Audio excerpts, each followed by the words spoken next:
Tanah Papua bukan hanya emas yang terkubur di dalamnya, tetapi juga darah, air mata, dan sejarah panjang yang penuh luka dan derita. Dua kekuatan bertarung di medan yang sama, masing-masing membawa kebenaran mereka sendiri. Organisasi Papua Merdeka, sebuah nama yang lahir dari luka sejarah.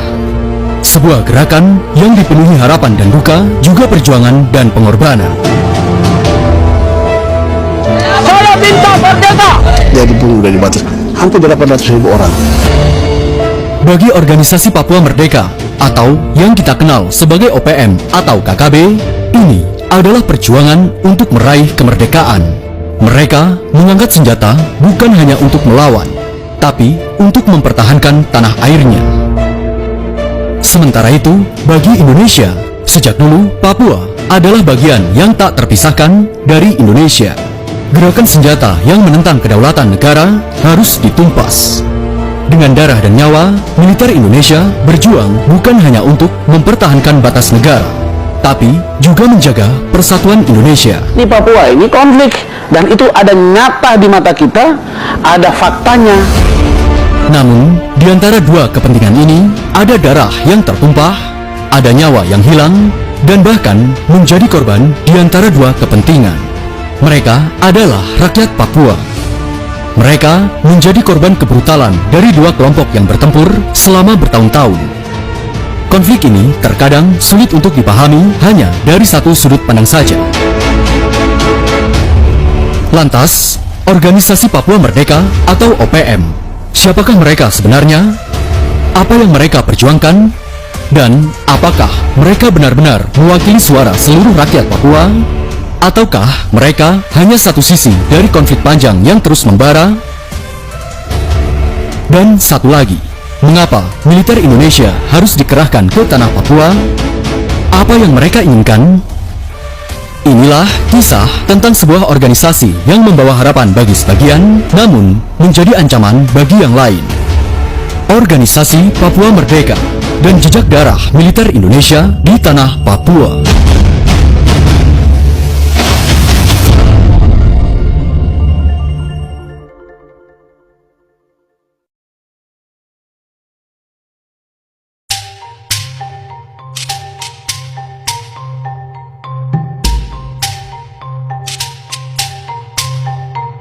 Masalah Papua, atau yang kala itu dikenal dengan Irian Barat, sudah terjadi sejak tahun 1945, atau tahun di mana Indonesia memproklamirkan kemerdekaannya. Setelah Indonesia memproklamirkan kemerdekaannya pada tahun 1945, terdapat satu negara yang tak kunjung mengakui kemerdekaan itu. Negara itu tak lain adalah Belanda, yang pernah menjajah Indonesia, termasuk juga Papua Silam. Dari tahun 1800-an, Papua dikuasai oleh Belanda. Tidak seperti Indonesia secara keseluruhan. Sentimen anti penjajahan di Papua justru dilampiaskan kepada orang Indonesia yang didatangkan Belanda ke Papua untuk mengatur jalannya pemerintahan di sana. Apalagi di masa perjuangan Revolusi Indonesia, warga Papua tidak terlalu terlibat. Meski begitu, ada segelintir orang Papua yang mendukung atau bahkan ingin bergabung dengan Indonesia. Di lain sisi, setelah Indonesia memproklamirkan kemerdekaannya, negeri kincir angin Belanda masih sangat berhasrat untuk menguasai Indonesia atau Hindia Belandanya dulu. Hal ini dibuktikan dengan dilakukannya agresi militer pada tahun 1947 dan kemudian agresi militer pada tahun 1948 atau yang kita kenal dengan agresi militer Belanda II. Namun, seluruh agresi itu tak membuahkan hasil. Rasa nasionalisme yang tumbuh pada diri masyarakat Indonesia berhasil menumbangkan segala bentuk agresi Belanda, baik dengan perang gerilya maupun dengan perundingan. Untuk menyelesaikan masalah ini, pada tahun 1949 diselenggarakan sebuah konferensi meja bundar atau KMB di Den Haag, Belanda antara Kerajaan Belanda dan Republik Indonesia. Konferensi ini menghasilkan bahwa Belanda mengakui kedaulatan Republik Indonesia dan menyerahkan seluruh wilayah Hindia Belanda kepada Indonesia. Namun, dalam penyerahan ini, terdapat satu wilayah yang dikecualikan, yakni Papua. Rencananya, Papua akan diserahkan kepada Indonesia setahun setelah berjalannya hasil KMB. Namun, hal ini adalah pemanis belaka. Kenyataannya, Belanda memang tidak ingin menyerahkan Papua ke Indonesia. Kala itu, Belanda memiliki alasan. Belanda menggunakan argumen ras dan etnis dengan menyatakan bahwa Papua berbeda dengan Indonesia. Indonesia berasal dari ras Melayu, sedangkan Papua adalah ras Melanesia. Hal ini tentunya untuk memecah belah. Dan tentu saja hal ini dibantah oleh pihak Indonesia, karena Indonesia berdiri bukan atas nama satu golongan, ras, atau etnis tertentu, tapi atas dasar rasa nasionalisme yang sama-sama dijajah oleh kolonial Belanda. Kalau soal memuaskan ini tidak 100% memuaskan, saudara-saudara. Sebab soal irian yang tetap menjadi penghalang untuk bisa mengucapkan yaitu kepuasan 100% itu tadi. Keputusan yang sekarang diadakan tentang New Guinea itu bukanlah berarti bahwa perjuangan kami yang mengenai irian atau New Guinea itu telah berakhir. Tentu saja Belanda tidak akan tinggal diam. Dengan berbagai cara, Belanda akan mempertahankan Papua bagaimanapun caranya. Begitu juga Indonesia yang akan mengambil paksa Papua dari Belanda.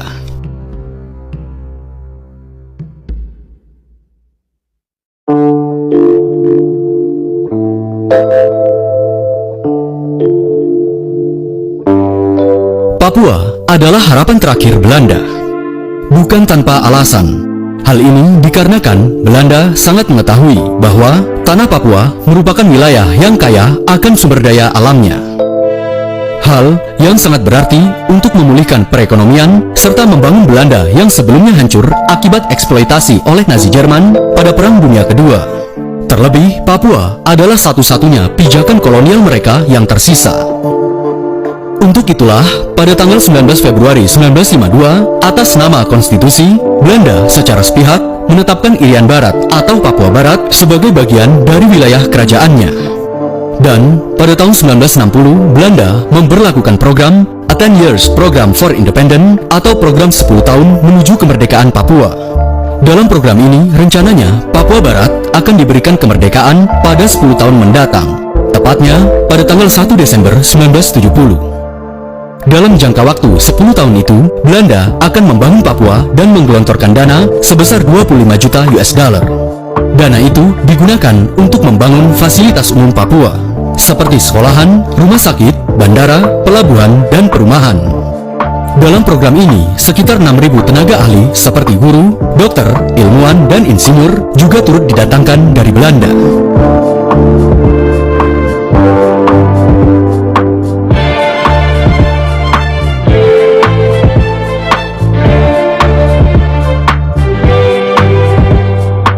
Into this jungle wilderness, the Dutch are pouring each year $25 million. They have sent 6,000 teachers, doctors, scientists, engineers. They are building schools and hospitals, airports, harbor facilities, new housing. The principal industry of this land behind the mountains is education. Its principal product, the future. The governor of Dutch New Guinea, Dr. Jan van Baal, has explained it. The Papua, he said, has discovered that the other world, the world of the foreigner, is very rich with all kinds of possibilities for comfortable living, more and better food, better health, longer life, and more safety. He wants to participate in our society as an equal who will finally perform the same tasks as the white man.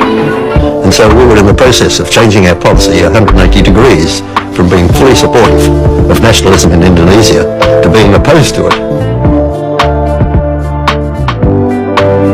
Untuk mengamankan wilayah strategis Papua, pada tanggal 21 Februari 1961, Belanda membentuk PVK atau Papua Vrijviliger Korps yang dipersiapkan untuk membantu mempertahankan Papua dari serangan militer Indonesia nantinya. Selanjutnya, untuk mengukuhkan pemerintahan Papua, pada tanggal 5 April 1961, Belanda juga membentuk Dewan Perwakilan yang bernama New Guinea Raad atau Dewan New Guinea Belanda. Dewan ini dipimpin oleh Frits Solewit Gelke, orang Belanda, sebagai Ketua Dewan, dan Nicolas Jowe, orang Papua, sebagai Wakil Ketua Dewan. Tujuan dari dibentuknya Dewan ini ialah untuk merancang persiapan kemerdekaan Papua Barat. Dari Dewan inilah kemudian diputuskan bahwa Papua Barat akan menjadi nama negara dengan bendera bintang kejora karya Nicolas Jowe sebagai panji nasional, dan lagu Hai Tanahku Papua sebagai lagu kebangsaan. Pada tanggal 19 Oktober 1961, Nicolas Jowe yang saat itu berada di Belanda mendesak pemerintahan Belanda untuk segera memberi kemerdekaan Papua. Belanda pun menyetujuinya dengan syarat Papua harus berada di bawah kontrol Belanda sampai saat kemerdekaan yang sesungguhnya tiba.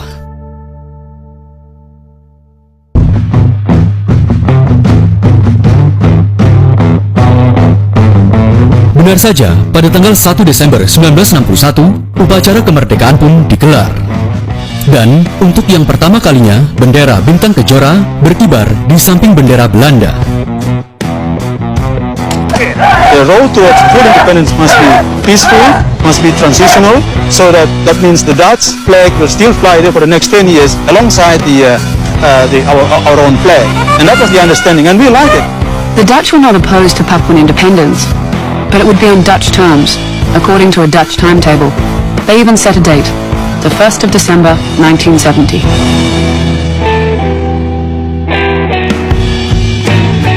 Melihat hal ini, pihak Indonesia tidak tinggal diam. Bagi Indonesia, kemerdekaan Papua berarti terlepasnya Papua dari NKRI. Dengan demikian, pada tanggal 19 Desember, Presiden Soekarno mengumumkan untuk mengganyang Belanda di Papua Barat dengan maklumat Trikora yang berisikan 3 poin penting. Pertama, gagalkan pendirian negara Irian Barat. Kedua, kibarkan bendera merah putih di Irian Barat. Dan yang ketiga, mobilisasi umum untuk mempertahankan kesatuan dan kemerdekaan bangsa Indonesia. Dengarkan saudara-saudara, komando saya dengan tegas ialah gagalkan, hei seluruh rakyat Indonesia, gagalkan pendirian negara Papua itu. Tegas saya memberi komando ini, gagalkan negara Papua itu. Kibarkan bendera sang merah putih di Irian Barat, gagalkan, kibarkan bendera kita. Dan dialah akan datangnya mobilisasi umum yang mengenai seluruh rakyat Indonesia untuk membebaskan Irian Barat sama sekali daripada cengkraman imperialisme Belanda. Alhasil, berbagai persiapan militer pun dipersiapkan Indonesia untuk memaksa Belanda menyerahkan wilayah Papua serta menggagalkan kemerdekaan Papua Barat. Di tengah memanasnya eskalasi militer antara Indonesia dengan Belanda di tanah Papua, di lain sisi, berbagai perundingan dan diplomasi pun juga dilangsungkan. Puncaknya, pada tanggal 15 Agustus 1962, diadakan perjanjian New York antara Indonesia dan Belanda yang ditengahi oleh Amerika. Dan perjanjian ini pun menghasilkan bahwa masalah Papua Barat akan diserahkan kepada United Nations Executive Authority atau UNTEA mulai 1 Oktober 1962 hingga 1 Mei 1963.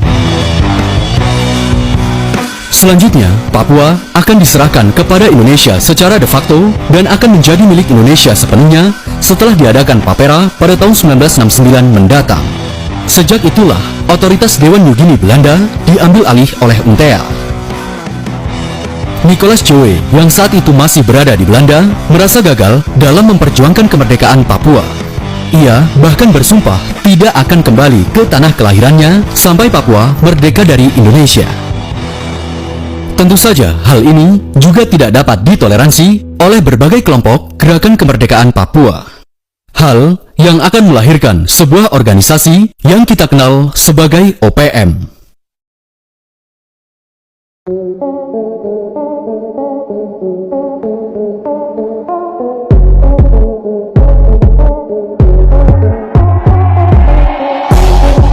Sesuai dengan perjanjian New York, sejak tanggal 1 Mei 1963, UNTEA menyerahkan Papua kepada Indonesia. Berdasarkan dekret Presiden nomor 8 dan 11 tahun 1963, Indonesia juga mulai mengintegrasikan Papua ke NKRI. Akibatnya, wilayah Papua mendapatkan kontrol yang ketat dari militer Indonesia. Namun, upaya integrasi ini mendapatkan penolakan dari sebagian rakyat yang menginginkan Papua merdeka. Akibatnya, berbagai kelompok gerakan kemerdekaan pun muncul. Pada awalnya, terdapat dua faksi kelompok kemerdekaan, Faksi pertama, kelompok yang didirikan oleh Asar Demotekai pada bulan Desember di Jayapura. Kemudian, faksi kedua yang didirikan oleh Terianus Arenggear pada tahun 1964 di Manokwari. Terianus menamakan kelompok mereka dengan nama Organisasi Perjuangan Menuju Kemerdekaan Papua Barat atau OPM-KPB. Kelak, organisasi inilah yang kemudian menjadi OPM. Organisasi ini melancarkan pergerakan bawah tanah untuk menyuarakan kemerdekaan Papua. Mereka juga mengirim surat kepada PBB yang berisikan tentang peninjauan kembali Perjanjian New York. Organisasi OPM-KPB ini bahkan telah menyusun kabinetnya sendiri. Bahkan pula memiliki panglima perangnya sendiri, yakni Ferry Awom sebagai panglima perang. Lantas, sejak kapan nama OPM itu muncul?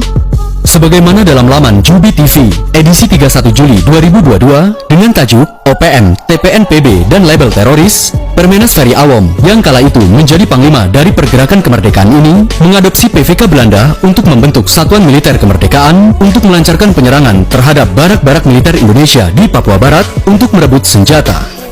Misalnya, pada tanggal 28 Juli 1965, Awom bersama dengan pasukannya melakukan serangan terhadap Batalion 753 di Arvey di Manokwari, Papua Barat. Namun, serangan itu berhasil digagalkan. Peristiwa ini dikenal dengan Insiden Arvey. Sejak inilah, pemerintah Indonesia menamakan Organisasi Papua Merdeka OPM-KPB ini dengan istilah OPM atau Organisasi Papua Merdeka. Penamaan OPM ini untuk melabeli mereka sebagai gerakan separatisme yang dianggap memberontak terhadap pemerintah Republik Indonesia di Papua Barat. Dengan demikian, OPM menjadi sasaran militer Indonesia. Bahkan juga beberapa organisasi yang dianggap mendukungnya, termasuk di masa Orde Baru. Inilah kisah panjang OPM dan jejak darah Orde Baru di tanah Papua Barat.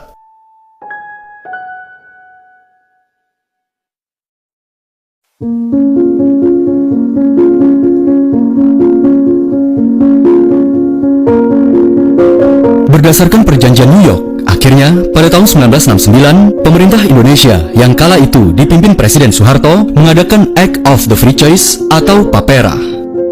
PAPERA ini diawasi oleh PBB. Hasilnya, rakyat Papua yang dipilih langsung oleh militer secara diam-diam menghendaki untuk bergabung sepenuhnya ke Indonesia. Namun, hal ini mendapat penentangan dari para pejuang kemerdekaan Papua. Menurut mereka, pelaksanaan PAPERA tidak sesuai dengan Perjanjian New York. Berdasarkan Perjanjian New York, seluruh rakyat Papua lah yang kemudian akan menentukan nasib mereka sendiri, bukan sebagian saja. Namun, kenyataannya hanya 1025 dari 800.000 orang Papua yang memilih dalam PAPERA yang keseluruhannya ditunjuk langsung oleh militer Indonesia, baik dengan suap maupun dengan ancaman. Pemerintah Indonesia berdalih hal ini dilakukan karena masyarakat Papua dianggap terbelakang yang tidak mampu melakukan proses demokrasi. I expected that if the United Nations was holding an act of free choice, that there would be a voting system. And when I got there, I was surprised to find out that they were selecting people who would then vote, and they're only going to select 1,025 in the whole country. Large numbers of hand-picked local people were assembled in big halls, and a rather ritualistic process ensured, culminating in everybody in the room putting up their hands in favour of integration. Now, when you looked at those people, the ones that I observed, it was clear enough from the body language of some of the participants they were opposed to it. But because of the atmosphere, perhaps, or fear of reprisals for themselves and their families, or bribery, they voted. Menurut beberapa ahli, PAPERA atau penentuan pendapat Papua yang telah dilakukan ini adalah suatu hal yang manipulatif, yang mana pada hakikatnya sebagian besar orang Papua tidak diberikan hak untuk menentukan nasibnya sendiri. PAPERA tidak sah, dan kedepannya PAPERA menjadi pangkal permasalahan konflik di Papua. Para pejuang kemerdekaan Papua menyebut PAPERA atau Act of Free Choice dengan sebutan Act of No Choice atau tindakan pemilihan tanpa adanya pilihan. Dengan demikian, kita telah melihat bahwa Indonesia kala itu memaksa Papua Barat bergabung dengan Indonesia dengan tindakan manipulatif.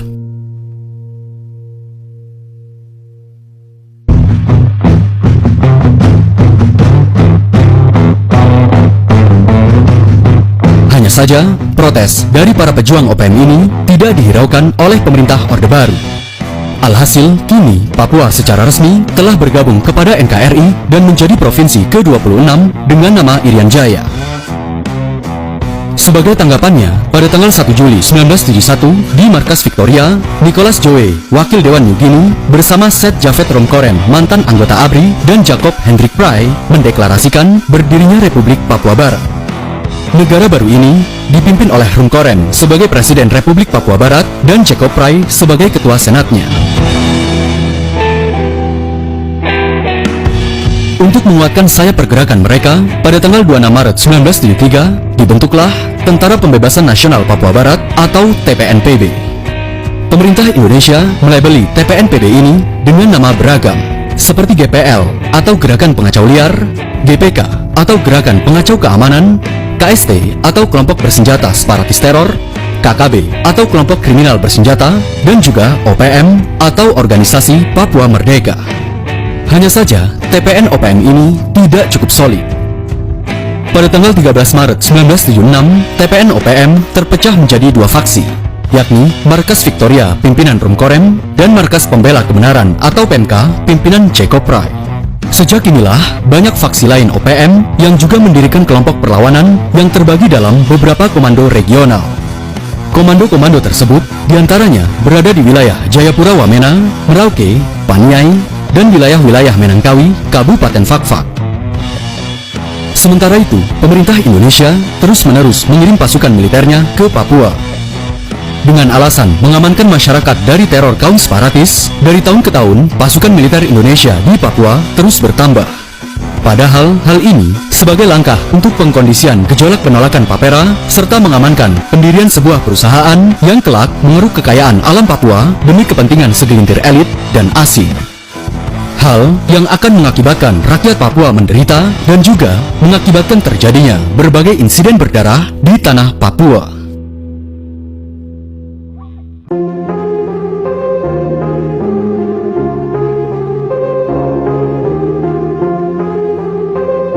Hampir sama seperti kerajaan Belanda, pemerintah Indonesia yang kala itu dipimpin oleh Presiden Soeharto juga memiliki kepentingan di Papua Barat, terutama dalam hal kekayaan sumber daya alamnya.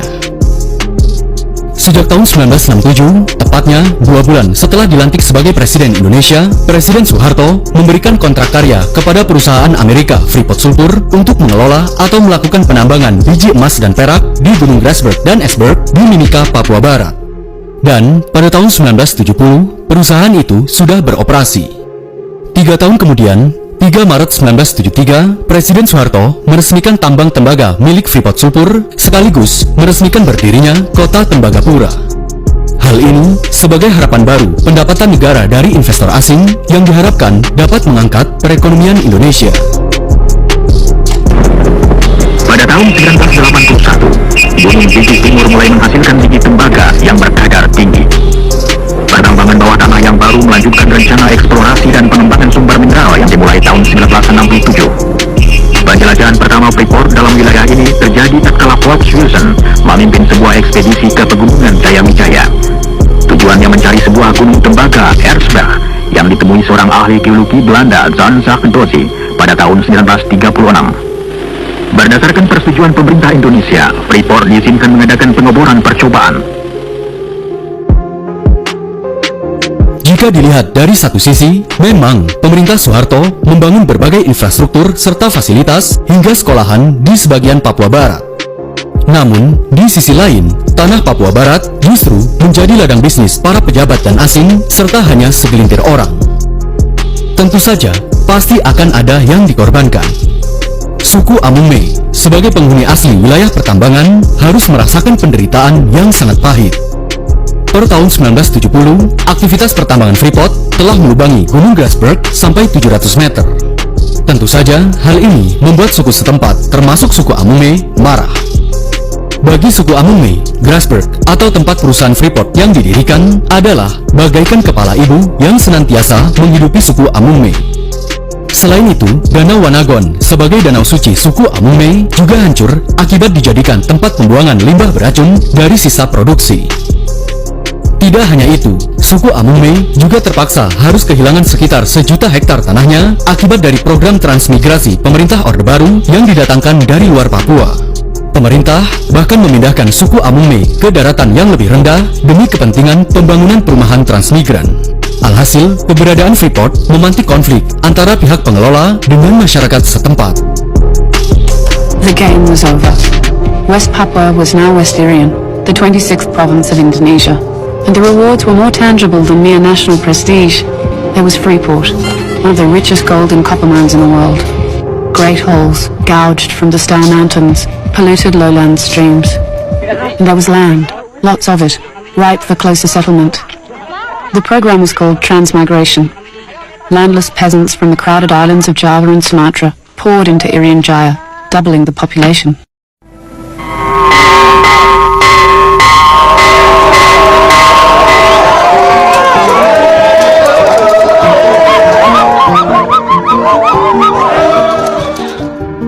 Sejak tahun 1973, para suku Amungme melakukan perlawanan.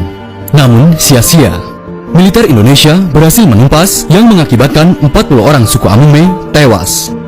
Melihat kondisi ini, organisasi TPNPB atau OPM tentu saja tidak tinggal diam. Sejak tahun 1977, OPM dikabarkan telah banyak melakukan serangan terhadap perusahaan, seperti memotong jalur pipa seluri dan bahan bakar, memutus kabel telepon dan listrik. Bahkan mereka membakar gedung-gedung dan sejumlah fasilitas perusahaan lainnya. Terhitung, sampai tanggal 7 September 1977, berbagai serangan yang dilakukan OPM mengakibatkan Freeport mengalami kerugian sekitar 123.000 US dollar. Tidak hanya menargetkan perusahaan, mereka juga melakukan serangan terhadap kantor polisi di Agimuga dan bahkan menyandera sekitar 30 transmigran dari beberapa pulau Indonesia. Berbagai insiden ini terdengar sampai ke Jakarta.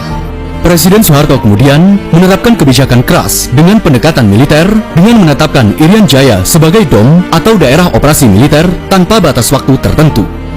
Akibatnya, berbagai penduduk pegunungan tengah Papua, terutama penduduk Agimuga, menjadi sasaran amukan militer. Mereka diburu, ditembak, bahkan dibombardir dari segala arah. Mereka dihujani rentetan roket dan bom dari darat dan udara. Bahkan, desa-desa dibakar. Akibatnya, banyak masyarakat berlarian menyelamatkan diri ke hutan-hutan. Bahkan juga hingga ke Papua Nugini yang berjarak 500 meter dari pegunungan tengah. Terhitung, sekitar 4.146 warga sipil Papua terbunuh sejak operasi militer yang dilaksanakan dari tahun 1977 hingga tahun 1978. Kejadian ini lantas menuai kecaman dari berbagai pihak secara nasional maupun internasional. Pemerintah Indonesia kala itu membantah seluruh kecaman itu dengan alasan bahwa kekacauan yang terjadi di Pegunungan Tengah terjadi akibat perang suku, bukan pemberontakan.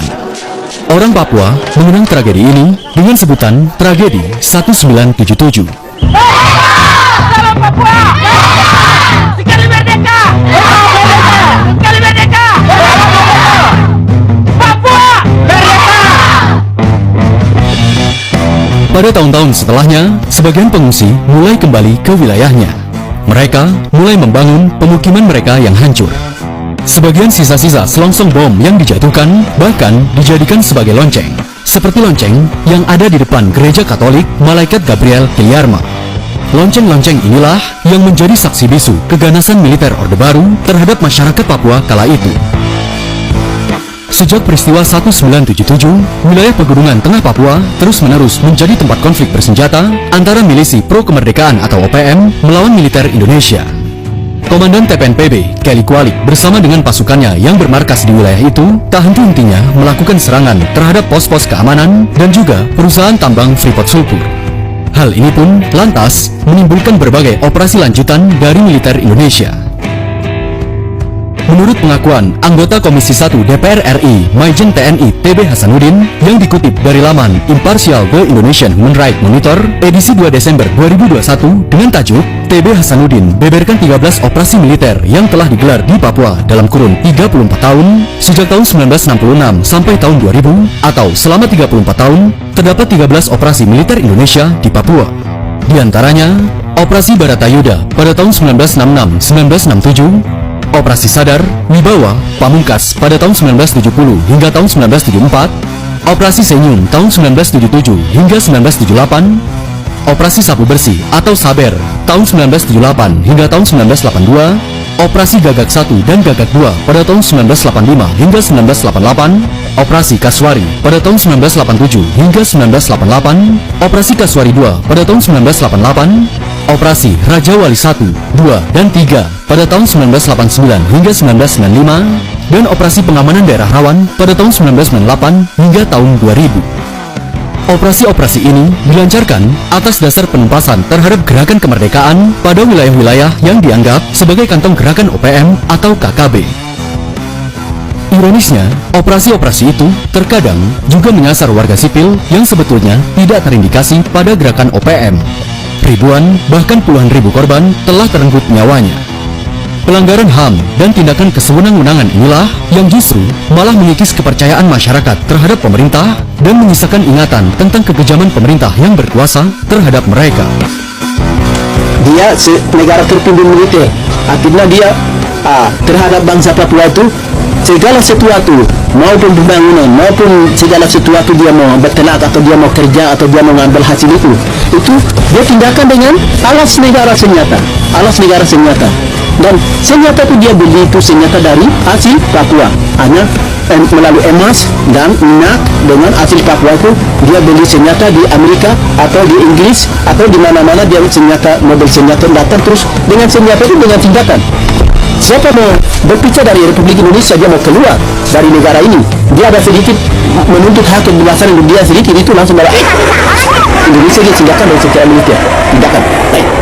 Mau ambil orang punya hak untuk tanah, hak milik tanah untuk pribadi, nah, khusus tanah khusus itu, tanah Papua khusus itu dia pribadi, buaya kah apakah dia bikin itu dia naik, baru dia tidak bisa untuk diampung-ampung, ditembak, dibunuh. Rakyat Papua pada akhirnya menganggap pemerintah Indonesia termasuk Orde Baru sebagai penjajah, bahkan lebih kejam daripada penjajah. Tanah Papua kini telah banjir darah. Rakyat Papua muak dengan semua ini, termasuk juga para aktivis OPM. Namun harapan mereka tidak pernah runtuh sama sekali. Mereka berharap kelak pemimpin Indonesia akan memberikan angin segar kepada masyarakat Papua.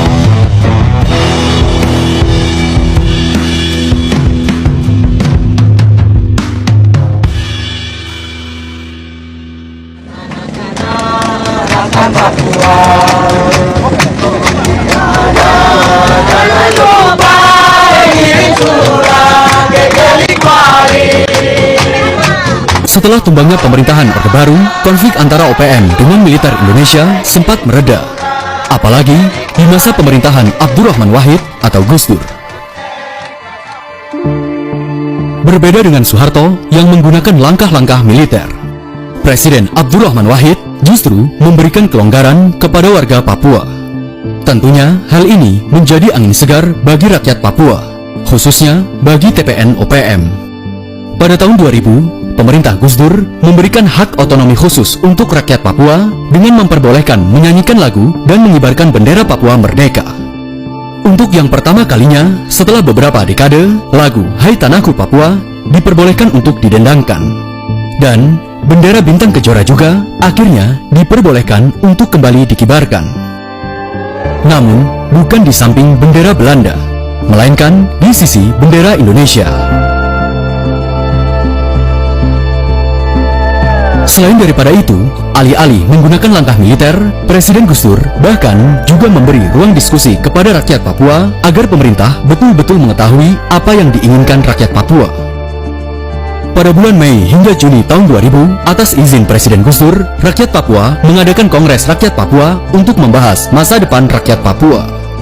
Kongres ini menghasilkan perubahan nama Irian Jaya menjadi Papua, dan juga menghasilkan terbentuknya Presidium Dewan Papua atau PDP sebagai wakil dari 245 suku asli Papua. Des Hio Eluai terpilih secara demokratis sebagai ketua PDP. Untuk yang pertama kalinya, warga Papua merasakan angin segar dari pemimpin Indonesia secara langsung.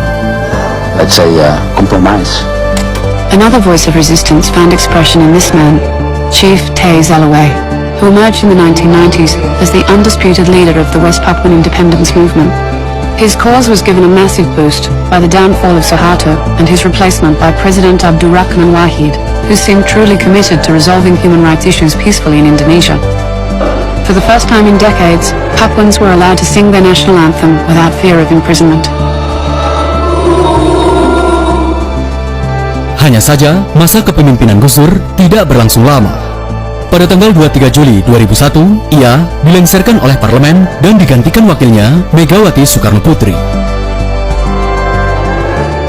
Seketika itu juga, raut muka Ibu Pertiwi Papua merasa kehilangan.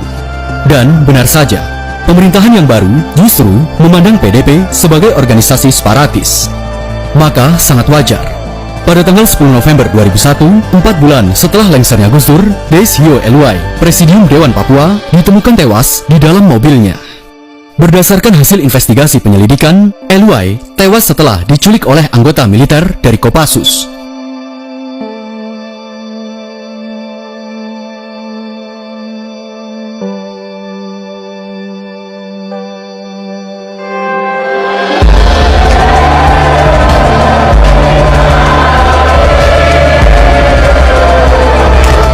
Hayes travelled to the Pacific Island Forum and to the US, but as the hardline military forces gained power in Indonesia, he was arrested with 4 other members of the Presidium.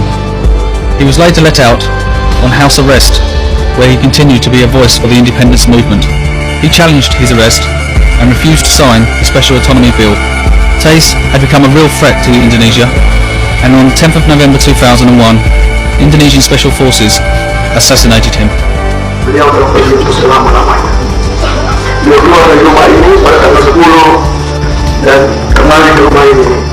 Beliau keluar dalam keadaan sehat walafiat dan kembali ke rumah ini dalam wujud jenazah. Setelah kematian Eluai, pemerintahan kembali mengambil alih otoritas Papua. Pengibaran bendera serta simbol-simbol kemerdekaan Papua pun kembali dilarang. Sejak itulah, pasukan TPN-OPM mulai mengatur serangannya kembali. Mereka semakin gencar melakukan aksi teror kepada pihak keamanan, terutama TNI. Setidaknya untuk 1 dekade ke depan. Dari seluruh aksi serangan OPM terhadap militer, dari sini kita mempertanyakan mengenai senjata yang mereka pakai. Dari manakah senjata-senjata itu? Apakah dari negara lain? Atau dari rampasankah? Atau memang dari militer Indonesia sendiri?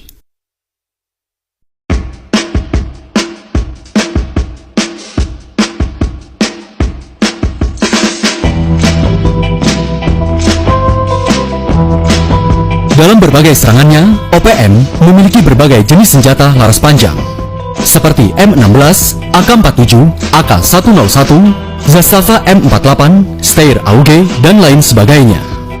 Tentu saja hal ini menimbulkan pertanyaan, dari mana mereka mendapat semua senjata ini? Jika memang beli, maka ke siapa? Dan dari mana uangnya? Dan apabila tidak beli, maka bagaimana mereka mendapatkannya? Dikutip dari laman Tempo, edisi 10 Maret 2025 dengan tajuk 3 cara OPM mendapatkan senjata, menjelaskan bahwa terdapat 3 cara bagaimana OPM mendapatkan senjata. Di antaranya, pertama, merebut senjata dari TNI atau Polri dengan melakukan penyerangan terhadap pos-pos keamanan. Kedua, melalui pembelian pasar gelap atau membelinya langsung dari anggota keamanan yang tidak bertanggung jawab. Ketiga, penyelundupan senjata dari Papua Nugini. Jika kita memperhatikan lebih mendalam, memang banyak senjata-senjata mereka yang merupakan senjata yang juga digunakan oleh TNI maupun BRIMOB, seperti Zastava M48, AK-10, dan beberapa senjata kuno seperti AK-47 dan M14. Senjata-senjata itu mereka dapat dari hasil rampasan ketika mereka berhasil melancarkan serangan atau membelinya langsung dari oknum-oknum keamanan yang tidak bertanggung jawab. Sebagaimana dalam laman Republika edisi 11 Maret 2025 dengan tajuk Dari mana OPM dapat uang beli senjata, menyatakan bahwa Satgas Operasi Damai Kartens berhasil menggagalkan penjualan senjata api senilai 1,3 miliar dari seorang berinisial YE atau Yuni Enumbi yang merupakan pecatan anggota TNI. Dalam upaya ini, Satgas Kartens mengamankan 2 senjata api laras panjang berjenis SS1, 4 pistol berjenis G2 Pindad, dan beberapa amunisinya.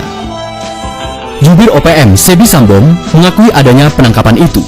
bahkan juga menyatakan bahwa selama ini kelompoknya memang kerap membeli senjata kepada kepolisian atau tentara. Sambong juga menjelaskan bahwa mereka mendapat uang dari penjualan emas dari tambang ilegal, hasil bumi di wilayah masing-masing, dan iuran pajak proyek perusahaan yang ada di Papua.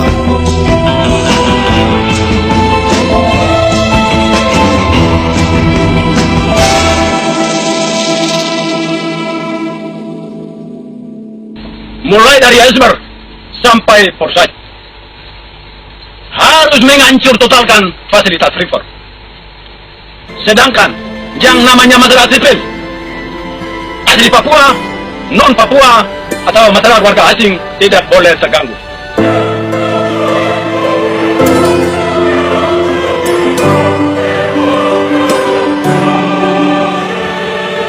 Dalam perjalanannya, pasukan OPM atau TPNPB seringkali bentrok dengan militer maupun polisi.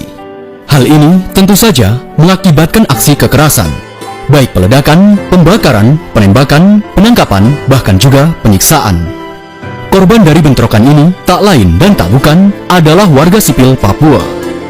Dari tahun 2010 sampai dengan tahun 2022 misalnya, setidaknya lebih dari 2.000 korban tewas dari warga sipil, baik tewas karena ulah OPM ataupun ulah dari militer dan polisi. Berkembangnya konflik ini, satu sisi mengakibatkan bertambahnya kebrutalan OPM, dan di lain sisi juga membuat militer Indonesia atau aparat keamanan semakin brutal. Pembunuhan hingga penangkapan tanpa proses penyelidikan sering terjadi. Wilayah-wilayah konflik itu seringkali terjadi di Maibrat, Fak-Fak, Intan Jaya, Puncak, Nduga, Pegunungan Bintang, hingga Yahukimo. Seluruh wilayah ini bukan tanpa penduduk, justru padat penduduk. Setiap tahunnya, kurang lebih puluhan ribu warga Papua melarikan diri. Selama 3 tahun, sampai tahun 2023 misalnya, sebanyak 75.000 orang Papua terpaksa mengungsi.